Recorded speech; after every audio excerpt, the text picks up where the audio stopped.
BJP 400 पार करेगी? भैया 40 के पार जाएगी। हाँ। 400 के नहीं, 40 के पार। ये ज्यादा परेशान है। उसको रोकने वाला, उसको टक्कर देने वाला अमता ममता कोई भी नहीं है, कोई कांग्रेस विपक्ष कोई नहीं है। उसको सारे मिलकर कोई टक्कर नहीं दे सकता है। आदमी है वो। हाँ, टोटल खरीद रहा है। बेमान नजर आ रहा है। नहीं बेईमान आदमी है वो। कहाँ से बेमान नजर आ रहा है? आप सबका खरीद ये पूछो कहाँ से बेमान नजर आ रहा है? ईमानदारी क्या किया है? क्या किया है मुल्क के लिए? आप चल के देखो पहले। सुनिए मैं सब हर एक बात का बोल रहा हूँ। मैं एक बात बोलने दीजिए। मेरी बात सुनिए। आप जो जितने भी इल्जाम लगाए ना, ये इस सरकार में नहीं हुआ, ये पिछले 75 सालों की सरकार में भी हुआ है। तब सरेआम नहीं होता था ना भैया, तब पर्दे के पीछे होता था तो कम से कम सरेआम नहीं हुआ। तो आप कैसे इल्जाम लगा रहे हो? अभी की सरकार भी कैसे इल्जाम लगा रहे हो? मैं 75 साल का पहले का रिकॉर्ड ना 50% देखो भैया जो जॉब्स बनते थे ना इंडिया में, पिछले 10 साल में हमारे जॉब्स 50% कम हुए हैं। मैन्युफैक्चरिंग ऑफ जॉब्स आधी हो गई है, आधी आबादी बढ़ रही है। मतलब चाइना में आबादी नहीं बढ़ रही क्या?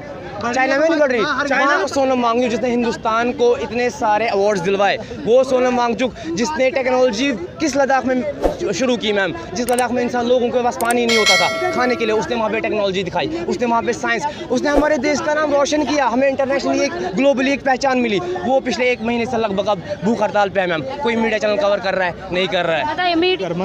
जज ने भी कह दिया, वीडियो वायरल हो रही है कि कोर्ट को जो है फैसला लेने नहीं दिया जा रहा है, फट से बुलडोजर चला दिया है। ऐसा नहीं हो सकता। कोर्ट अधिकारी झेल लिया है। भारत निर्वाचन आयोग में जो 3 मेंबर होते हैं उनमें से हटा दिया। भारत का प्रधानमंत्री तय करेगा कि उसका अध्यक्ष कौन होगा। सुप्रीम कोर्ट का एक सदस्य होता था कि उसमें कौन बनेगा, अब उसको हटाकर भारत का प्रधानमंत्री तय करेगा कि भारत का निर्वाचन आयोग का अध्यक्ष कौन होगा। तो वो बीजेपी को आदमी होगा तो बीजेपी को फायदा होगा। तो सबसे भ्रष्ट सरकारी, अरे निर्वाचन आयोग को ही बीजेपी ने नहीं बख्शा, सुप्रीम कोर्ट को नहीं बख्शा। तो देखिए सबसे भ्रष्ट हुई भाई।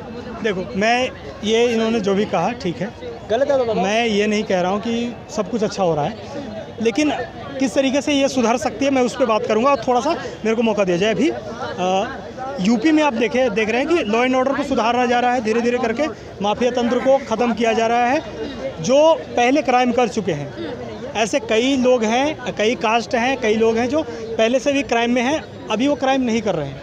अगर मान लिया जाए मैं क्राइम करता हूँ। आप कास्ट का नाम लिए हैं, वो कौन सी कास्ट है जो क्राइम करती है, थोड़ा बताइए।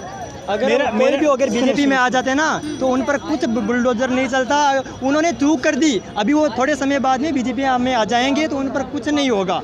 नहीं, मैं नहीं कह रहा हूँ कौन सा कास्ट क्राइम करती है। मैं कह रहा हूँ किसी भी कास्ट का हो, किसी भी रिलीजन का हो, अगर वो क्राइम को रेगुलर रख रही है, ठीक है। अगर कोई व्यक्ति, मैं जैसा क्राइम करता हूँ या कोई ये भाई क्राइम करते हैं, अगर ये 10 साल के लिए सज़ा इनको हो जाती है, 10 साल से इन्होंने कुछ भी नहीं किया, ये सज़ा को काट रहे हैं, ये प्रायश्चित कर रहे हैं, वो प्रायश्चित भी माना जाएगा कि इसने एक्सेप्ट किया अपनी गलती को। अगर वो 10 साल वो उसको सज़ा हो गई है, रेगुलर वो काम को अपना रख रहा है, वो अपनी गलती को नहीं मान रहा है, एक मर्डर के केस में गया, 10 मर्डर और लग रहे हैं उस पर, तो ये माफिया कहलाता है, ये आतंक। मैम हमारे देश की पहचान है यूनिटी, एकता। हर एक जात के लोग, किसी भी जात के हो, हम एक समान है। हमारा कॉन्स्टिट्यूशन हमें कहता है, पहली लाइन में हमारे कॉन्स्टिट्यूशन का है प्रेम्बल, उसमें है we the people of India. Exactly, इसमें कोई हिंदू नहीं है, कोई मुस्लिम नहीं है, कोई क्रिश्चियन नहीं है। लेकिन मैम जब से बीजेपी गवर्नमेंट्स आई है, आपके पास रिपोर्ट्स है, मीडिया की बात कर रहा हूँ, मीडिया ने रिपोर्ट खुद पब्लिश की है, दलित्स के ऊपर जो अटैक हुए हैं उनमें भैया 3% का, ये मुझे बोलने दीजिए एक मिनट, उनके दलित्स के ऊपर जो दलित्स के ऊपर पहले भी अटैक होते थे, कांग्रेस के टाइम पे भी दलित्स के ऊपर जो अटैक होते थे, अपर कास्ट का कोई भी करता था, मैं वो बात नहीं कह रहा हूँ। और जिन्होंने अटैक किया इस बार रिसेंटली, जब वो इंसान का अर्थी उतर रही थी, जब उसकी चिता को आग लगाई जा रही थी, बिल्कुल, किसको, जिसने किया था ये कांड, जब उसकी अर्थी को आग लगाई, तो बीजेपी गवर्नमेंट के 2 मिनिस्टर उसकी अर्थी पे क्यों गए थे श्रद्धांजलि देने?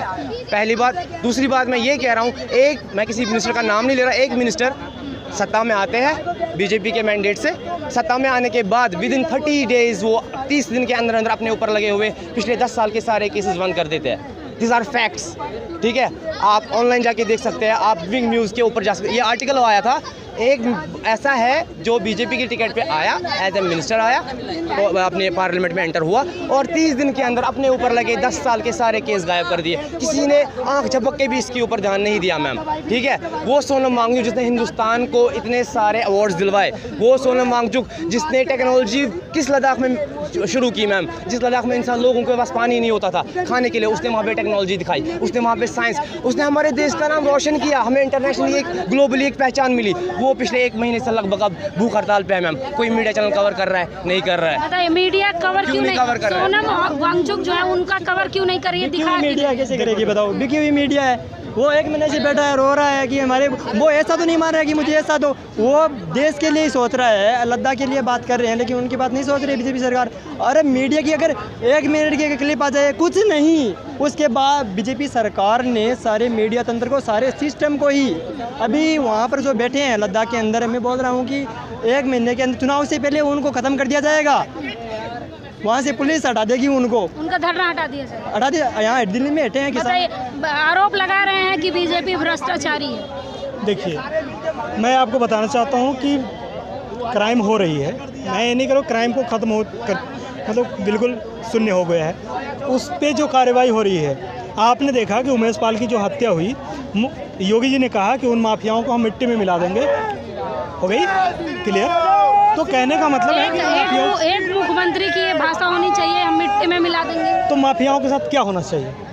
उसको जेल में रखें और उसको सुविधाएं दें, उसको उसके लिए तालाब बनाएं, वो मछली पालन करे, उसके लिए बैडमिंटन के लिए। कहना चाहते हैं कि आप बीजेपी में आ जाओ, अगर नहीं आओगे तो आप पर बुलडोजर चलेगा। नहीं, ऐसा है, देख ऐसा कुछ अगर मान लीजिए आज राहुल गांधी को बीजेपी में ले लेते हैं तो क्या उसको प्रधानमंत्री बनाएंगे? नहीं बनाएंगे, वो कार्यकर्ता के रूप में। रीढ़ की हड्डी क्या है? रीढ़ की हड्डी क्या है हमारा? आपको लगता है कि राहुल गांधी बीजेपी ज्वाइन करेंगे? वही मैं कह रहा हूँ ना कि अगर वो आ भी जाए। आपसे कहा है उन्होंने राहुल गांधी बीजेपी ज्वाइन करेंगे? नहीं, मेरे से नहीं कहा, इन्होंने कहा कि अगर जो बाहर से आकर बीजेपी में शामिल हो जाते, ये डेमोक्रेसी है, लोकतंत्र है, कहीं भी किसी भी पार्टी का बंदा जेल में, अरविंद केजरीवाल जेल में है, कल को वो बीजेपी ज्वाइन कर लेते हैं, सारे सबूत उनके मिटा दिए जाएंगे। नहीं मिटा दिए जाएंगे? क्यों नहीं मिटाए जाएंगे? किसी ऐसे नेता का बताइए जिसको मिटा दिया? कोई प्रमाण नहीं मिला। एक का बता दीजिए। कितने नेता एक का बता दीजिए जो बीजेपी में आए और उन्होंने क्राइम कर रखा था, मर्डर कर रखा था, आज भी वो संलिग्ध हैं, उसमें उसको माफ कर दिया गया। अजीत पवार को जानते हैं कि नहीं? नहीं जानते। मुंबई का अजीत पवार है, कितने केस थे उनके ऊपर? नहीं, इसके बारे में मुझे अभी पता नहीं। तो मैं उन्होंने सरकार कैसे बनाई? उन्होंने शाम को बीजेपी ज्वाइन की, सुबह को शपथ ली, ठीक है, अगले उनको फिर बीजेपी छोड़ दी। उन्हें क्लीन चिट पहले ही मिल चुकी थी, मिली थी नहीं मिली थी क्लीन चिट?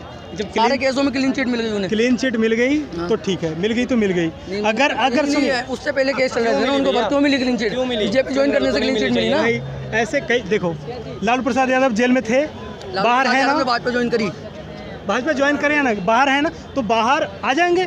अगर जिसको बेल मिलेगी वो बाहर आएंगे। भैया जो भाजपा के पर्सनल दुश्मन होते हैं ना, उनको जेल में चढ़ना पड़ता।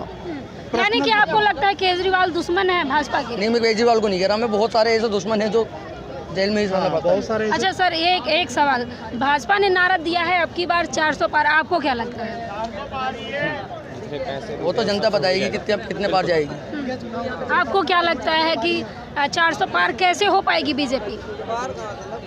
400 पार नहीं जाएगी बीजेपी। तो कितना पार जाएगी? जनता बताएगी, आने दो चुनाव। हाँ, ये ठीक है, जनता बताएगी। मेरा कहने का मतलब है कि अभी इंडिया गठबंधन को आप देखो।